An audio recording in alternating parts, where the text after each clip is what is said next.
en tant que bénévole d'une association, je reçois régulièrement des appels, des témoignages de gens qui sont dans les vignes, qui n'ont pas ces équipements de protection individuelle, peut-être parce qu'ils n'ont même pas le certificat, des gens qui font des relevages dans les vignes alors qu'il y a des traitements à proximité, ils s'en prennent plein la figure.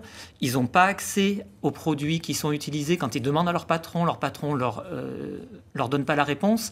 Alors que d'un point de vue du Code de travail, bien sûr, ils devraient avoir accès à ces informations-là. Ils devraient avoir accès aux fiches de données sécurité qui donnent les risques qui sont associés, en tout cas une partie des risques.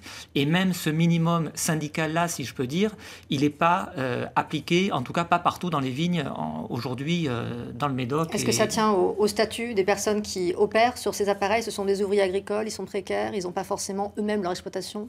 Ah, ça, c'est certain que les ouvriers agricoles, ils n'ont pas beaucoup leur mot à dire. Ils ont un statut précaire et c'est leur gagne-pain. Ils font ce qu'ils peuvent pour vivre.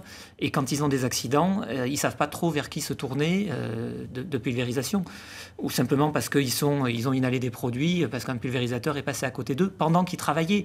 Ils font leur boulot.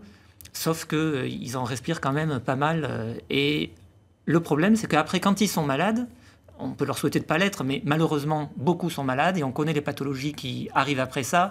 Davantage de Parkinson, davantage de maladies d'Alzheimer. Après, dans les descendants, il y a des pubertés précoces, il y a des micropénis, il y a beaucoup de malformations, parce qu'il y a des femmes aussi qui travaillent et qui sont en âge de procréer, qui sont exposées à ces produits-là. Et on ne peut pas continuer à laisser faire ça. Enfin, vraiment, il faut que les pratiques, elles changent dans le vignoble bordelais, pour ce que je connais, parce que c'est eux qui m'appellent le plus régulièrement.